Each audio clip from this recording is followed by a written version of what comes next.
You know how people often ask, how does your home look so put together? Well, today I'm finally sharing some of my home decor secrets that have helped me create the look and feel of my space over time. Most of these are little things I haven't shared before on the channel, which is why I'm calling them my secrets. So, let's get started.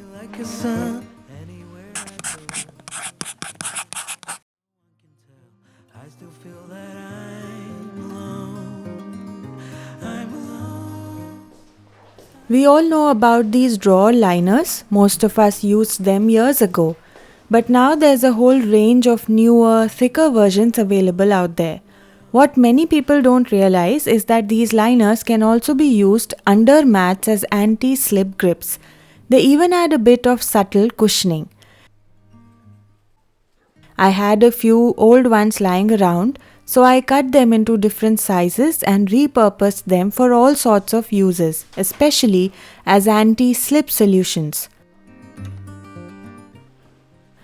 One of the coolest ways I've been using them, something I've never shared before, is under the runners. You can cut long strips from the roll, and if you've ever noticed how some runners slip around depending on the surface, this helps a lot. I used to keep my air fryer on top of a runner, and each time I'd open or close it, the runner would shift and take the air fryer with it. But since I've added this grip liner underneath, everything stays perfectly in place, even the runner stays intact. And if you don't want to use a liner like this, there's another method I've been using for a long time. Just layer another runner underneath the main one, preferably one with a thicker fabric. It not only adds grip but also gives some extra weight and cushioning to the main runner on top.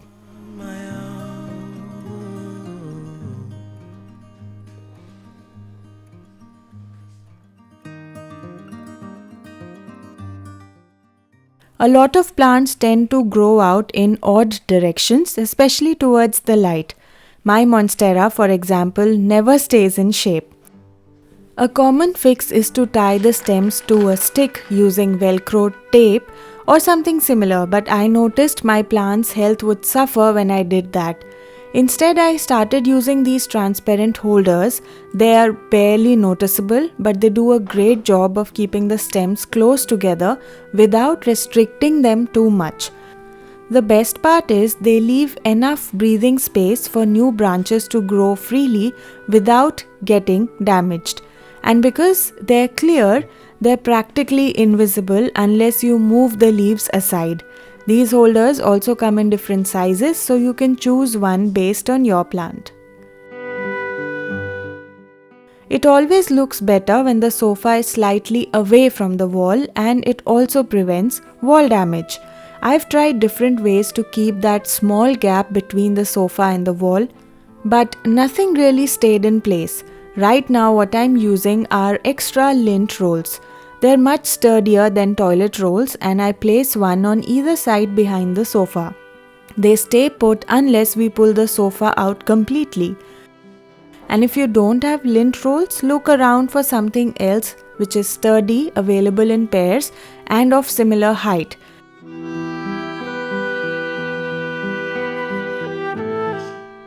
I like placing round baking paper sheets under my spice box or inside my spice box, not because I mind cleaning, but because I love the soft white tone it adds. It also tones down the golden color of the brass box a little. I've seen people use printed napkins to add color at the bottom of their spice box, and that works beautifully too. But I personally prefer the minimal clean look that baking or a parchment paper brings.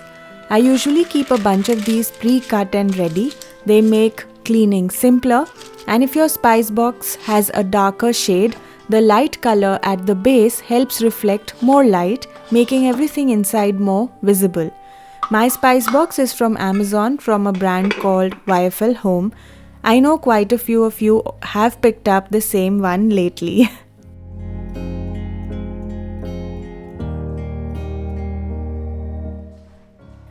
I love collecting paper napkins, different prints, different sizes, even different textures of paper. and over time I've gathered quite a collection in this one basket. One little decor trick I've been using for years now is to place these napkins inside frames as artwork.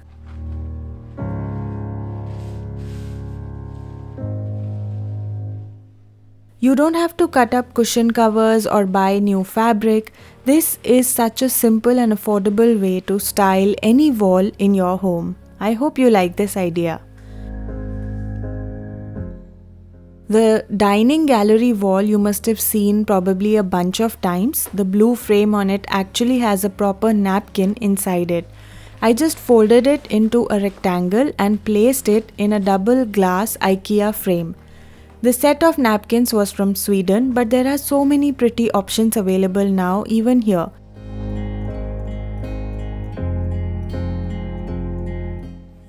I've been using this type of command hook to hold wires behind my KitchenAid.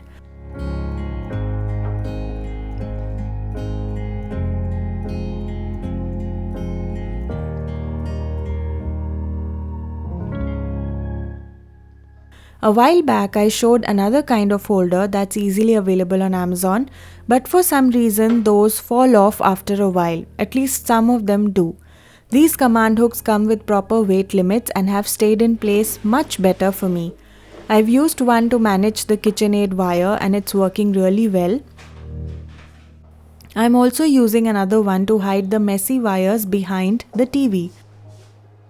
There are so many cords that peek through from the bottom, and when guests are over, it doesn't look great. So I stuck a hook behind the console and pulled all the wires onto it.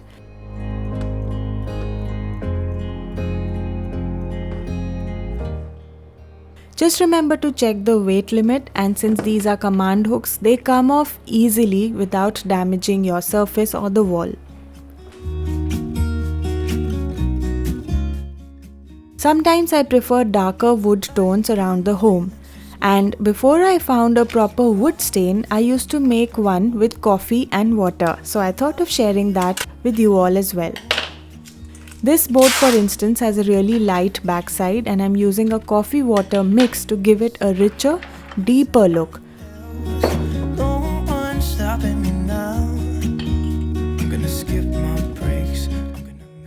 But do keep in mind, this isn't a permanent solution, and definitely don't use the board for food prep etc. It's just a decorative touch. I brush on the mix and leave it for a short while. Don't let it fully dry, only partially dry it out and then wipe off the excess with a semi-wet tissue. Nothing can break me. Try not to hold me down. This way you can control the amount of stain that you have on the surface. If you want to, you can also seal it using any wood oil later once it's completely dried out. Darker toned wood often gives a more luxurious look, and if that's your vibe, this is a fun little trick. Just note that it won't work on surfaces that are already polished or treated. Look at these beautiful stars. I wanna drive a faster car. Use transparent command hooks to hang your vines. They'll stay right where you want them, and no one will see how they're held up. Another smart tip is to make use of your mirror's reflection. Check what your mirror reflects. If it's just a blank wall, that's a missed opportunity. Try placing something decorative where the mirror can catch it. It's like doubling your styling efforts with one move. So that's what I did here with this long vine, and it fit perfectly in this space.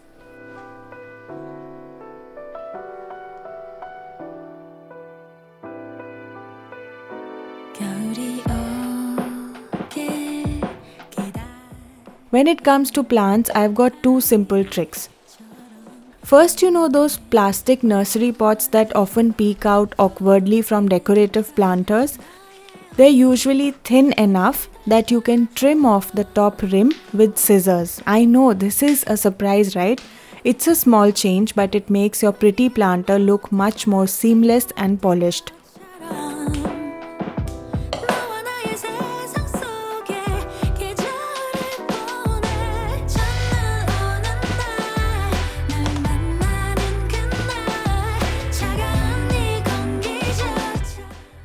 I've been doing this for years and it's such a game changer. This is really a secretive tip.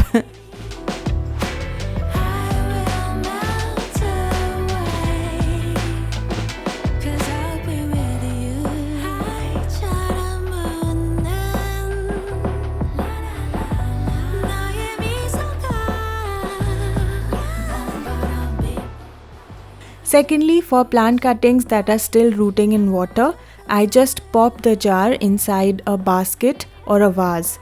It hides the fact that it's in water and the corner instantly looks more lush and styled even without a fully grown plant, if you know what I mean.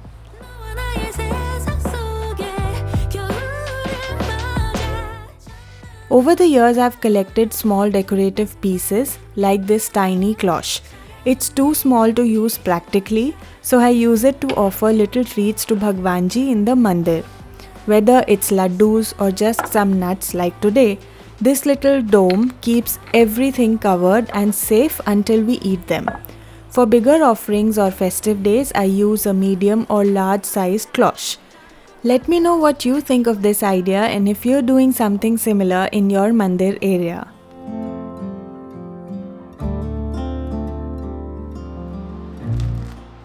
With cleaning robots in most homes now, rugs and carpets folding over has become a bit of a struggle.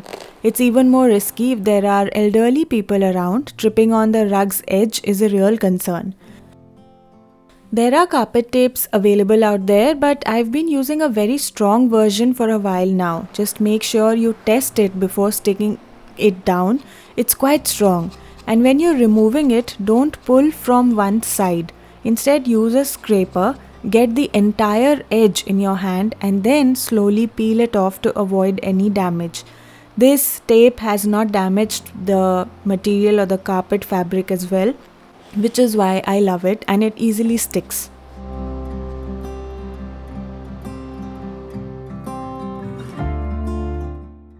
A simple hack I've been using for the longest time is to use my magnetic knife holder for more than just knives. Of course, I've shown earlier that you can stick your measuring spoons on it, super handy instead of fishing them out of a drawer. But I also keep my scissors on it, and even this dough scraper sticks on perfectly. Though funnily enough, the one I got from IKEA doesn't stick, so you may want to test yours before you try.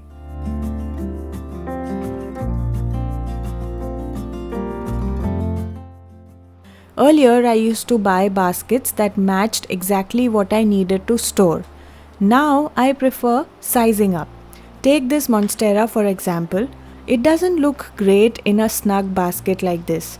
But when you place it in a bigger one, or if you place a smaller plant that fits the size of this basket, then the overall look elevates. So I've placed a money plant in it because I feel that suits better and is more proportionate. This works for all types of baskets, whether for throws, cushions, or even planters like I've just shown. Just like fashion, there are things in home decor that can change the whole vibe when you shift your perspective. A slightly oversized basket hides the clutter better and lets the basket itself shine. So this is a small point, but it makes a huge difference in the appearance.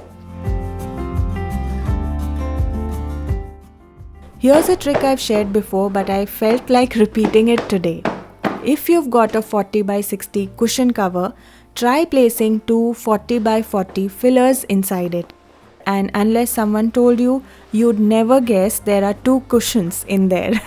It's a great way to use extra fillers or make use of a random size cover you might have picked up on impulse.